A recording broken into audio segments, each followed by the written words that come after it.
balls is equivalent to giving birth. Being a mom is no easy feat. Your time is consumed now. You have to take care of your baby, of course. They need you more than they need dad. You're trying to figure out what to feed them. They want to play. It's nap time. They want to eat again. It's a mess. You have to clean the house. Where do you get time for yourself?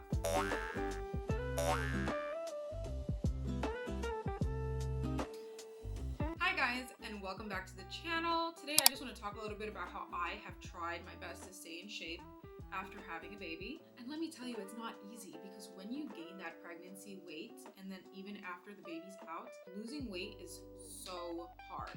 Like, the pregnancy weight actually gets stuck, and it's something that is very difficult for most people to lose. I, for one, have been pretty petite my whole life, I think. Like, not that petite, like I've always had like chunky thighs and love handles and stuff, but overall I have never been too overweight or anything like that up until after having my daughter. I'll show you guys some photos. So this was me before I had my baby. This was before I was pregnant. This was just way before that. This is a month-ish after having my baby. You can see the difference.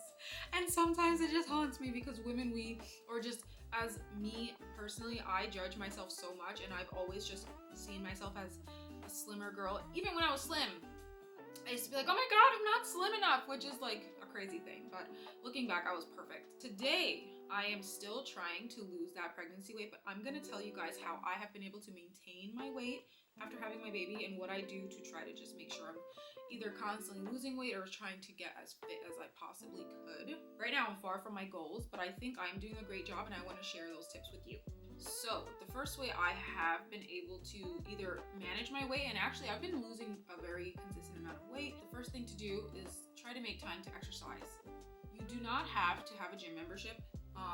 It is preferable for you to have a gym membership, but if you're a mom who unfortunately cannot leave the house, you can just do a workout from home. And you might think these workouts are not helping, but working out is so important. One, for your mental health, and just sweat. Sweating is key to just making sure you're healthy and balanced. So if you can, take a walk.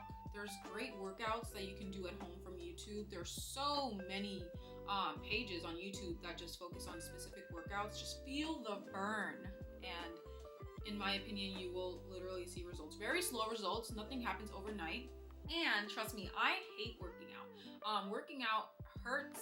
It makes you feel really exhausted, but how you feel after is the important part. After I work out, I'm like, wow, I did that and I feel better. I feel good. My energy levels are better. I might have been so pissed off and annoyed for some reason throughout the day, and then I'll work out and I'm just like, why was I so angry? What the heck? Exercise is so good for your mental health. And as a mom, you really need that because your patients are constantly being tested, whether it's from your baby or your husband, and just overall taking care of the house as a woman. Now, if you say you have no time to work out, yes, you do. We have so much time. How many times do you find yourself just scrolling on your phone and an hour passed, right? So if you have time to scroll for an hour, you definitely have time to take 30 minutes out of your day to do some kind of workout. The second way I have been trying my best to maintain weight and, slowly progress to where I want to be is just when you're eating food, I think it's so important, especially here in America, the portion sizes are crazy. Like, they're so much bigger. Like, when you travel outside the US, you'll see that portions are usually a little bit smaller. Just control how much food you're eating, control how much you're snacking. I'm not saying don't snack at all, because snack, eat what you want to eat. Just portion it to a point where you're not overeating. Like, do you ever just catch yourself eating and you're like, I'm full, but my plate is still full, so I'm just gonna keep eating this food. And then by the time you finish eating food, you're like stuffed to the max.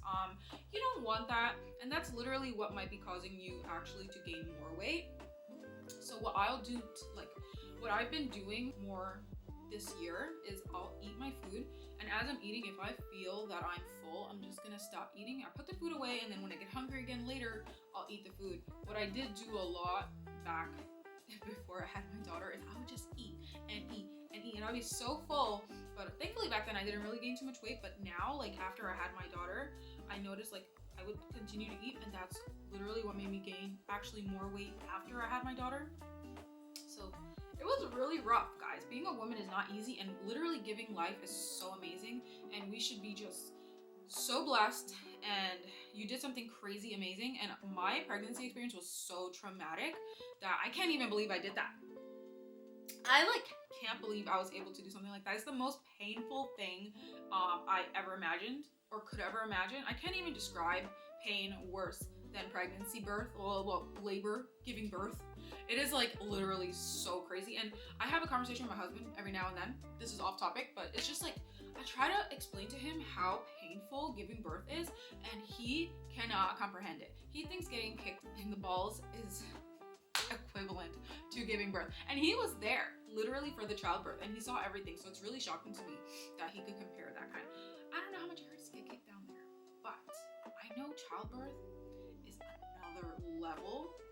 So it's kind of crazy. And like, how would you guys describe giving birth? Like, what kind of pain is that? Can you describe it to anything? If you can, leave it down in the comments below. And if you made it this far in the video, definitely don't forget to hit that like button and subscribe. If you like today's content, definitely support the channel. And my last tip for staying in shape as a mom is literally just don't stay in a spot for too long. And obviously, you know, I know you're not. I know you're cleaning the house, I know you're taking care of the baby, and then I know you're trying to rest. That's different. My daughter is already 1. She's 14 months. She's 14 months. So she's definitely bigger now, and she is a little more independent. So I definitely have more freedom around where I can go and what I can do. She's very, very independent for the most part, unless she's chasing me. I have to be in her presence.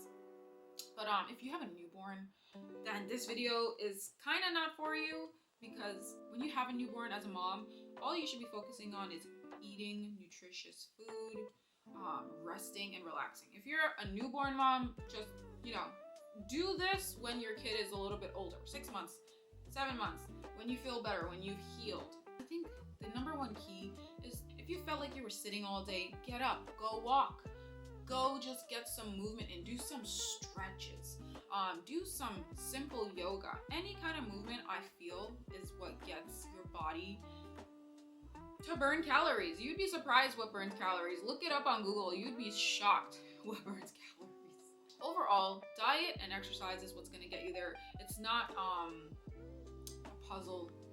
It's not difficult. Just as long as you're doing those things, you're gonna lose the weight. I think having a hobby is so fun too. So sometimes working out could be playing a sport.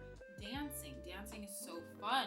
Jump rope is so simple, but you would literally lose weight from jumping rope, which I plan to do when the weather gets warmer. But yeah, guys, I think you did great.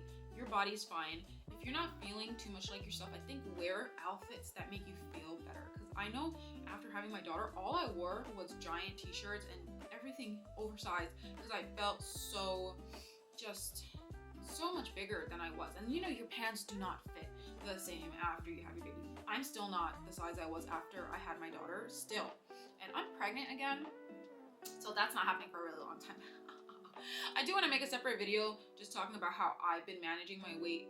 Not necessarily managing my weight, because you are supposed to gain healthy weight during pregnancy, but I'll make another video on how I'm trying to stay as healthy as possible for my second pregnancy and lessons I learned from the first. Well, that's all for today, guys. I do hope you enjoyed today's video, and if you have any questions at all, don't be shy. Leave a comment down below and I will do my best to respond or make another video to follow up.